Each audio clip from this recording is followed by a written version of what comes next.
আসসালামু আলাইকুম সম্মানিত প্রিয় দর্শক, এই পায়ের মুহুরিতে এমব্রয়ডারি কাজ করা থ্রি পিসের কাপড় দিয়ে কিভাবে প্যান্ট সিস্টেম সালোয়ারটি কাটিং করবেন এবং কী নেবে মুহুরিটা হেম করে নেবেন এ টু জেড বুঝিয়ে দেব। আজকে আমরা 36 ইঞ্চি লম্বা এবং 42 ইঞ্চি বডির জন্য এই সালোয়ারটি তৈরি করব। তো এর জন্য আমাদের এখানে একটি থ্রি পিসের সালোয়ারের কাপড় নিয়েছি। তো প্রথমে এই সালোয়ারের কাপড়টা ওপেন করে এক পাটে বিছিয়ে নিতে হবে। এই কাপড়ের যে এক সাইডে পয়সা রাউন্ড রাউন্ড ডিজাইনগুলো রয়েছে, এই ডিজাইনগুলো আমাদেরকে সুন্দর করে উল্টে নিতে হবে। তো কিভাবে উল্টাবেন এ টু জেড বুঝিয়ে দেব। তো প্রথমে বহরের দিকে কাপড়টা একটা ভাঁজ দিয়ে নিতে হবে। এই নিয়মে কাপড়টা বহরের দিকে একটা ভাঁজ দিয়ে নেওয়ার পর আবারও আমাদেরকে বহরের দিকেই আরেকটা ভাঁজ দিয়ে নিতে হবে। এই নিয়মে আমাদের একটি প্যান্ট সিস্টেম সালোয়ার কাটিং করার জন্য কাপড়টাকে 2 ভাঁজ 4 পার্ট করে নিতে হবে। তো 2 ভাঁজ 4 পার্ট করে নেওয়ার পর এই ধরনের এমব্রয়ডারি কাজ করা থ্রি পিসের কাপড়ে প্রথমে মুহুরির দিকের মার্জিনটা দিয়ে নিতে হবে। তো এই যে পয়সা যে রাউন্ড আছে এখান থেকে আধা ইঞ্চি পরিমাণ সেলের কাপড় রেখে সোজা একটা মার্জিন টেনে নিতে হবে। এবার আমাদের এই মুহুরির মার্জিন থেকে প্যান্ট সিস্টেম সালোয়ারের লম্বার মাপটা বের করে নিতে হবে।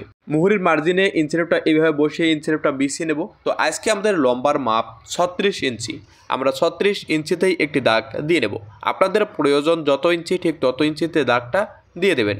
আমরা 36 ইঞ্চিতে একটি দাগ দিলাম। স্কেলটা বসিয়ে সোজা একটা মার্জিন টেনে নিতে হবে। এই নিয়মে লম্বার মার্জিনটা বের করে নেওয়ার পর রাবার ঘর বা ফিতা ঘরের জন্য 2 ইঞ্চিতে একটি দাগ দিয়ে নিতে হবে এবং এই দাগ বরাবর আবারও স্কেলটা বসিয়ে একটা মার্জিন টেনে নিতে হবে। এবার আমাদের বের করে নিতে হবে হাইয়ের মাপ। আর হাইয়ের মাপ বের করতে হবে লম্বার 3 ভাগের 1 ভাগ যোগ 2 ইঞ্চি বেশি। আজকে আমাদের লম্বার মাপ 36 ইঞ্চি আর 36কে 3টা ভাগে ভাগ করলে হবে 12 ইঞ্চি। এর সঙ্গে 2 ইঞ্চি যোগ করলে হবে 14 ইঞ্চি। একটা 36 ইঞ্চি লম্বা সালোয়ারের জন্য আমাদের হাইয়ের মার্জিন দিয়ে নিতে হবে 14 ইঞ্চি। তো আমরা 14 ইঞ্চিতে একটি দাগ দিয়ে নেব এবং এই দাগ বরাবর স্কেল বসিয়ে সোজা একটা মার্জিন টেনে নেব। এবার আমরা যদি প্যান্ট সিস্টেম সালোয়ারটা একেবারে ফর্মাল প্যান্টের মতো তৈরি করতে চাই তাহলে আটকানো সাইড অর্থাৎ ভাঁজ লাইন থেকে 3 ইঞ্চিতে একটি দাগ দিয়ে নিতে হবে মুহুরিতে। এরপর মুহুরির মার্জিন এবং এই হাইয়ের মার্জিন আমি স্কেলের যে অংশটা বসিয়ে নিচ্ছি আপনারাও ঠিক একই অংশটা বসিয়ে নেবেন। এরপর সুন্দর করে একটা মার্জিন টেনে নেবেন। এই নিয়মে মার্জিন দিয়ে নিলে প্যান্ট সিস্টেম সালোয়ারটা অনেক সুন্দর ফিটিং হবে। এরপর আমাদের কোমরের ঘেরের মাপ বের করে নিতে হবে। কোমরের ঘেরের মাপ বের করতে হবে হিপের 4 ভাগের 1 ভাগ। তো আজকে আমাদের হিপের মাপ 42 ইঞ্চি। 42কে 4টে ভাগে ভাগ করলে হবে 10.5 ইঞ্চি। এবার কোমর ঘেরেতে আমাদের দাগ দিয়ে নিতে হবে লুজ এর জন্য। তো লুজ ফিটিংয়ের জন্য আমাদের 3 থেকে 3.5 ইঞ্চি নিতে হবে আর ঢোলা ঢালার ক্ষেত্রে আমাদের 4 থেকে 5 ইঞ্চি লুজ নিয়ে নিতে হবে। তো আমরা লুজ ফিটিং তৈরি করব। তো এর জন্য আমাদের লুজ নিতে হবে 3 থেকে 3.5 ইঞ্চি। তো আমরা 3.5 ইঞ্চিতেই একটি দাগ দিয়ে দিলাম। আটকানো সাইড থেকে 3.5 ইঞ্চি পর্যন্ত যত ইঞ্চি হবে ঠিক হাইয়ের মার্জিনে তত ইঞ্চিতেই একটি দাগ দিয়ে নিতে হবে এবং 2 দাগ বরাবর স্কেলটা বসিয়ে সোজা একটা মার্জিন টেনে নিতে হবে। এরপর আমাদের হাই শেপ দেওয়ার জন্য এখানে 1 ইঞ্চি পরিমাণ একটি দাগ দিয়ে নিতে হবে। এরপর মুহুরির মাপ বের করে নিতে হবে মুহুরির 2 ভাগের 1 ভাগ। তো আজকে আমাদের মুহুরির মাপ 12 ইঞ্চি আর 12কে 2টা ভাগে ভাগ করলে হবে 6 ইঞ্চি। 6 ইঞ্চিতে একটি দাগ দিয়ে নেব। এরপর হাইয়ের মার্জিন এবং মুহুরির মার্জিন স্কেলটা এই নিয়মে বসিয়ে সুন্দর করে একটি দাগ তুলে নেব। এরপর সাইডে 1 ইঞ্চি পরিমাণ সেলের কাপড়ের জন্য একটি দাগ দিয়ে নিতে হবে। তো হাইয়ে 1 ইঞ্চি পরিমাণ সেলের কাপড়ের জন্য একটা দাগ দিয়ে নেব। মুহুরিত সেলাই কাপড়ের জন্য 1 ইঞ্চিতে একটি দাগ দিয়ে নেব। 2 দাগ বরাবর স্কেলটা বসিয়ে সুন্দর করে একটা মার্জিন টেনে নেব। এরপর হাইয়ের শেপটা দিয়ে নিতে হবে। এই নিয়মে একটি প্যান্ট সিস্টেম সালোয়ারের মার্জিন দিয়ে নিতে হবে। এরপর কাটিং করে নিতে হবে। তো আপনি যদি আমার এই চ্যানেলে নতুন হয়ে থাকেন তো পরবর্তী ভিডিওগুলো দেখার জন্য অবশ্যই চ্যানেলটি সাবস্ক্রাইব করুন আর ফেসবুক থেকে দেখে থাকলে একটি ফলো দিয়ে রাখুন। আশা করি আপনার দর্জি কাজে অনেক উপকৃত হবেন। আর আমার যে কোনো ভিডিওতে আপনাদের যদি কোথাও বুঝতে সমস্যা হয় অবশ্যই কমেন্ট করে জানিয়ে দেবেন। আমি সেই বিষয়টি পরবর্তীতে আরও ভালোভাবে বুঝিয়ে দেওয়ার চেষ্টা করব। এই নিয়মে সুন্দর করে আমাদের সালোয়ারটা কাটিং করে নিতে হবে। তো আশা করি প্যান্ট সিস্টেম সালোয়ারটা কীভাবে কাটিং করতে হবে তা আমি আপনাদেরকে বোঝাতে পেরেছি। এবার আমাদের মুহুরির আলগা পট্টিটা কাটিং করে নিতে হবে।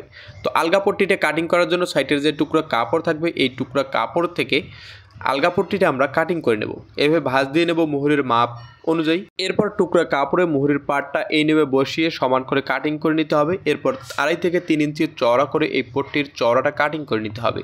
তো তো এই নিয়মে মুহুরির জয়েন্টটা আমাদের কাটিং করে নিতে হবে। চলুন এবার কী নিয়মে সেলাই করতে হয় জেনে নিই। প্যান্ট সিস্টেম সালোয়ার সেলাই করার জন্য আমাদের প্রথমে বাহিরের সাইডের যে জয়েন্টটা আছে এই জয়েন্ট দিয়ে নিতে হবে।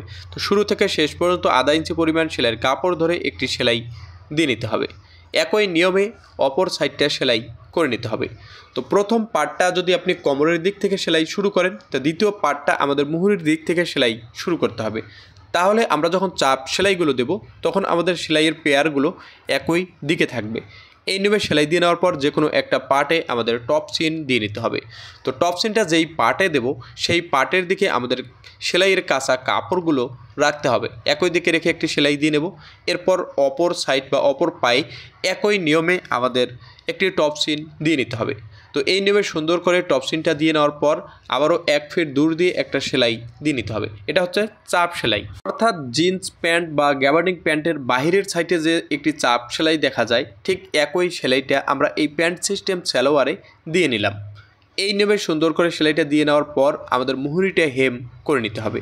তো এই মুহুরিটাতে আমরা পয়সা রাউন্ড রাউন্ড কাটিং করেছি। তো একটা 2.5 থেকে 3 ইঞ্চি চড়া পট্টির উপরে আমাদের মুহুরের পার্টটা এই নিয়মে বসিয়ে নিতে হবে। এই নিয়মে বসিয়ে নেওয়ার পর প্রথমে একটা সোজা সেলাই দিয়ে কাপড়টা আটক করে নিতে হবে। এরপর আমাদের যে এমব্রয়ডারির পয়সা রাউন্ডগুলো আছে এই রাউন্ডগুলো থেকে 1 সুতা নিচ দিয়ে সেলাই দিয়ে নিতে হবে। তো শুরু থেকে শেষ পর্যন্ত প্রত্যেকটা রাউন্ডে ঘুরিয়ে ঘুরিয়ে সেলাইগুলো আমরা দিয়ে নেব। সেলাই দেওয়ার সময় অবশ্যই খেয়াল রাখতে হবে যেন এমব্রয়ডারির পার্টের উপরে সেলাইটা উঠে না যায়।